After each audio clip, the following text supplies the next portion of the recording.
पाक चीन दोस्ती को नई बुलंदियों पर ले जाने का अज़्म। चीनी वज़ीर ख़ारजा वांग यी की वफ़द के हमरा दफ्तर ख़ारजा आमद। नायब वज़ीर आज़म और वज़ीर ख़ारजा इसहाक़ डार ने चीनी मेहमान का इस्तक़बाल किया। इसहाक़ डार से चीनी हमनसब की मुलाकात, दो तरफ़ा ताल्लुकात, इक़्तिसादी और तजारती ताउन समेत दीगर अहम अमूर पर तबादला ख़याल। चीनी वज़ीर ख़ारजा का दौरा आला सतह के रवाबित के तसलसल का हिस्सा है।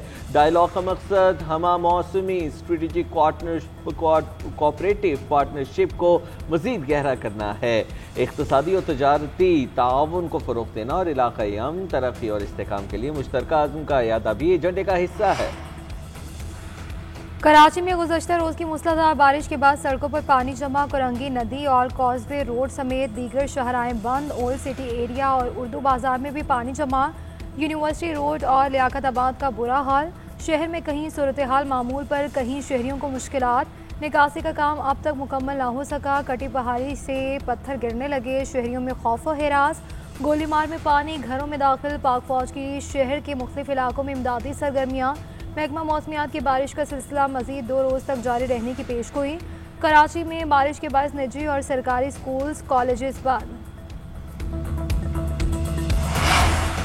कराची में 200 मिलीमीटर बारिश से अर्बन फ्लडिंग हुई। शहर कायद में बारिश से सैलाबी सूरत हाल पर माजरत खां है, बटन दबाकर सारा पानी नहीं निकाल सकते। वज़ीर आला सिंध सईद मुराद अली शाह ने कहा है कि 3 घंटे की मुसलसल बारिश से लोग फंस गए थे। हमने कहा बारिश में आप जहां हैं वहीं बैठे रहें। लोग सड़कों पर निकल आए, पूरा शारा फैसल ब्लॉक था। मैंने पुलिस से कहा कि सड़क बंद कर दें ताकि लोग ना फंसें। मैं जब ऑफिस से निकला तो शारा फैसल नर्सरी पर रुक गया, आगे नहीं जा सका। अगर नाले चौक होते तो 5-6 घंटे में पानी नहीं निकलता। बारिश में फंसे लोगों की पुलिस और रेस्क्यू ने मदद की।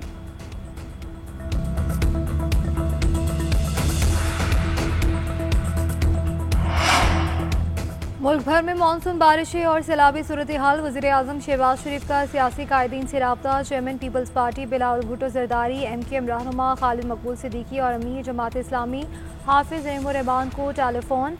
वज़ीर आज़म का जनूबी सिंध बिलखुसूस कराची में कीमती इंसानी जानों के ज़िया पर अफसोस का इज़हार।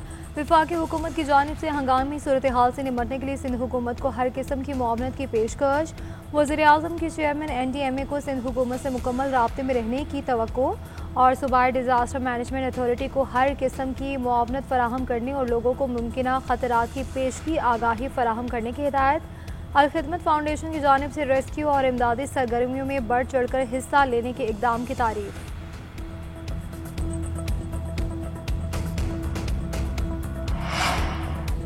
कराची के मुख्तलिफ इलाकों में 36 घंटे बाद भी बिजली बहाल न हो सकी। उर्दू बाजार, कोरंगी और दीगर इलाकों में बिजली बंद। कश्मीर कॉलोनी सेक्टर B में भी बिजली की फराहमी मुअत्तल। मुस्लिम सोसाइटी, गुलिस्तान जौहर, नॉर्थ नाजिमाबाद और इर्द गिर्द के इलाकों में भी बिजली बंद। स्कीम 33 में भी कल से बिजली की फराहमी मुअत्तल है। कराची में 6 अफराद करंट लगने से जाँ बहक हुए।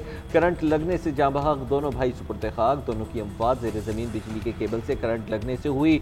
मुराद और सिराज के वालिद गमजदा बोले कि की नाअहली ने 2 मिनट में मेरी पूरी जिंदगी बर्बाद कर दी। शाह फैसल कॉलोनी में 2 भाइयों के जाँ बहक होने का मुकदमा दर्ज। मुकदमा CEO समेत के इलेक्ट्रिक के 5 अफसरान के खिलाफ दर्ज किया गया।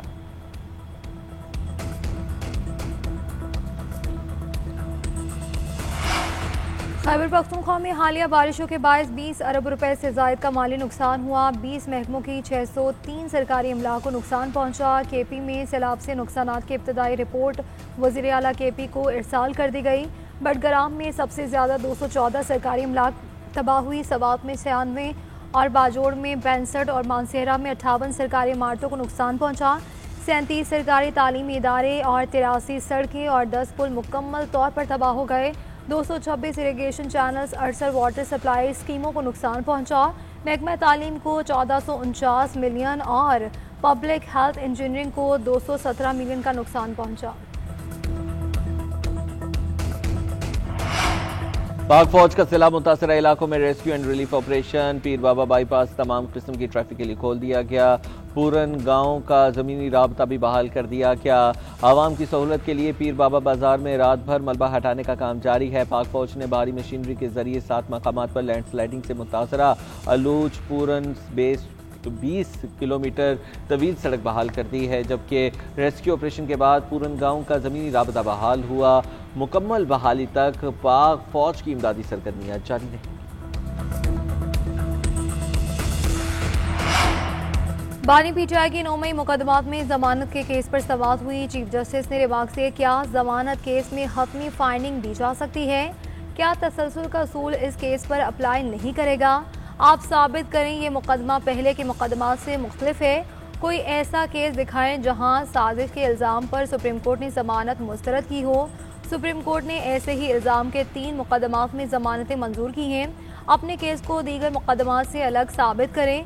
सुप्रीम कोर्ट में बानी पीटीआई की जमानत की अपीलों पर समाअत में आधे घंटे का वक्फा कर दिया गया।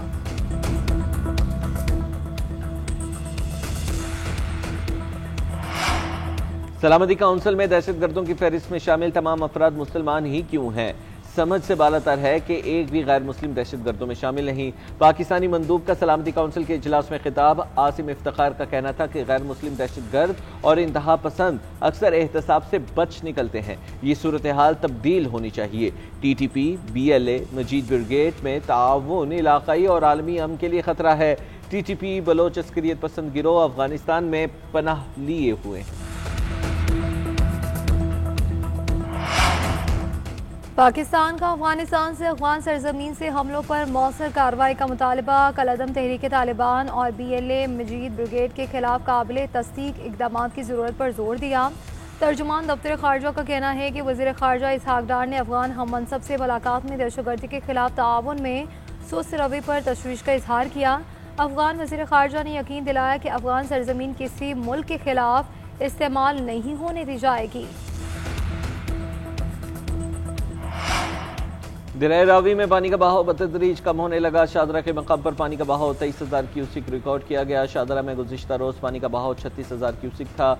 दरिया रावी के अहम मकामात पर बहाव मामूल के मुताबिक है। हंगामी सूरत हाल से निमटने के लिए ज़िले इंतजामिया मुतहरिक। रेस्क्यू अमला किसी भी हंगामी सूरत हाल से निमटने के लिए अलर्ट। सूबाई वज़ीर बिलाल यासीन ने इंतजामात का जायजा लिया। कसूर में दरिया सतलुज हेड गंडा सिंह वाला के मकाम पर पानी की सतह 19.50 फीट तक पहुँच गई। रेस्क्यू टीमें पानी में फंसे अफराद को दूसरी जगह मुंतकिल करने में मसरूफ हैं।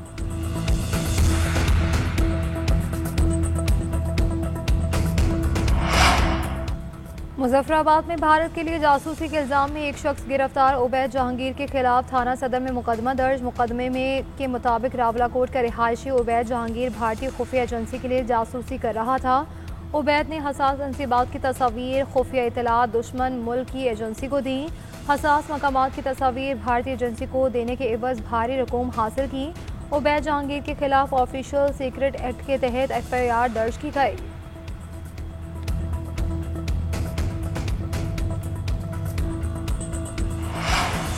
बांग्लादेश का भारत में कलअदम अवामी लीग के दफ्तर बंद करने का मुतालिबा। बांग्लादेश की वजारत खारजा ने भारत में कलअदम अवामी लीग की सरगर्मियों के हवाले से सख्त बयान जारी कर दिया। कहा है कि भारत की सरजमीन पर अवामी लीग की सरगर्मियों ने दोनों ममालिक के ताल्लुकात, ताउन और अवाम के दरमियान एतमाद को खतरे में डाल दिया है।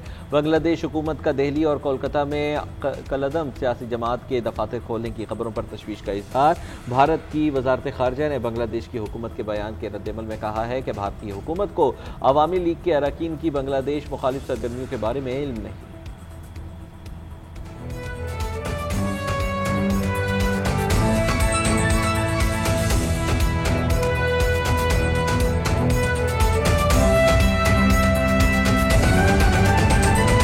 सुप्रीम कोर्ट ऑफ पाकिस्तान ने बानी PTI की 9 मई के मुकदमात में जमानत मंजूर कर ली है। अपने नाज़रीन को अहम खबर से आगाह कर रहे हैं। सुप्रीम कोर्ट ऑफ पाकिस्तान ने 9 मई के मुकदमात में बानी PTI की जमानत मंजूर कर दी है। अपने नाज़रीन को अहम खबर से आगाह कर रहे हैं। सुप्रीम कोर्ट ने बानी PTI की 9 मई के मुकदमात में जमानत मंजूर कर ली है। अपने नाज़रीन को अहम खबर से आगाह कर रहे हैं। एक बड़ा रिलीफ मिला है बानी PTI के लिए। सुप्रीम कोर्ट ऑफ पाकिस्तान ने बानी PTI के 9 मई के मुकदमात में जमानत मंजूर कर ली। अदालत ने बानी PTI की 8 जमानतों की दरखास्तें मंजूर कर ली हैं। अपने नाज़रीन को बताएं, 9 मई के मुकदमात समेत जो 8 जमानतें दायर की गई थी, जो दरखास्त दायर की गई थी, उसमें 8 जमानतों की इब्तिदा की गई थी और अब सुप्रीम कोर्ट ने बानी पीटीआई के 9 मई के मुकदमात में जमानत को मंजूर कर लिया है। 8 जमानतें बताई जा रही हैं जिसकी दरखास्तें दायर की गई थी और अब इन दरखास्तों को मंजूर कर लिया गया है। सुप्रीम कोर्ट ने बानी पीटीआई के 9 मुकदमात में जमानत मंजूर कर ली है। जी बिल्कुल, आपको बताएं ये अहम खबर है। सुप्रीम कोर्ट ने बानी पीटीआई के 9 मई के मुकदमात में जमानत मंजूर कर ली। अदालत ने बानी पीटीआई की 8 मुकदमात में जमानतों की दरखास्तें मंजूर कर ली हैं। ये अहम खबर है, अहम अपडेट। आपको बताएं कि अदालत ने बानी पीटीआई के 8 मुकदमात में जमानतों की दरखास्तें मंजूर कर ली। इसी पर मजीद बात करते हैं इकरामुल्लाह जोया से। जी इकराम, बताएगा इस मुतालिक। लेकिन सुप्रीम कोर्ट ने बानी पीटीआई की जो जमानतें हैं उनकी दरखास्तें मंजूर कर ली हैं। सुप्रीम कोर्ट ने लाहौर हाई कोर्ट का फैसला जो है वो कलअदम करार दे दिया है। सुप्रीम कोर्ट ने बानी पीटीआई की जमानतों की दरखास्तों को मंजूर कर लिया है। बानी पीटीआई की सुप्रीम कोर्ट से जमानतें जो हैं वो मंजूर हो चुकी हैं। ये 8 जमानतों की दरखास्तें थी जो आज सुप्रीम कोर्ट में केस जो है वो चल रहा था। उसमें सुप्रीम कोर्ट में बहुत बड़े एक फैसला जो है वो सामने आया है जिसमें चीफ जस्टिस या EFCC की जानिब से जो है वो रिमार्क्स आए कि मुल्जिम के खिलाफ आपके पास ज़बानी और इलेक्ट्रॉनिक शवाहिद के अलावा क्या है। जस्टिस शफी सदीकी की जानिब से कहा गया कि मुल्जिम के खिलाफ FIR किस तारीख की है। 10 में से 3 मुकदमात में मुल्जिम नामजद है, प्रोसिक्यूटर की जानिब से कहा गया। जबकि इस हवाले से जो अदालत ने लाहौर हाई कोर्ट का जो फैसला है उसको कलअदम करार दिया है। चीफ जस्टिस ने दोनों फरीकैन के वकला को 1 बजे चैम्बर में भी तलब कर दिया है। तहरीरी फैसला दोनों फरीकैन के वकला के सामने लिखेंगे, चीफ जस्टिस की जानिब से ये कहा गया है। जबकि चैम्बर में दोनों फरीकैन के जो वकला हैं वो चैम्बर में जाएंगे। अब बहुत बड़ी डेवलपमेंट जो है वो आज इस केस में आई है जिसमें बानी पीटीआई की जो 8 दरखास्तें हैं और 8 दरखास्तों में बानी पीटीआई की जमानत जो है उसको मंजूर कर लिया गया है। और ये इससे कबल जो लाहौर हाई कोर्ट का जो फैसला है उस लाहौर हाई कोर्ट के फैसले को कलअदम करार दे दिया गया है।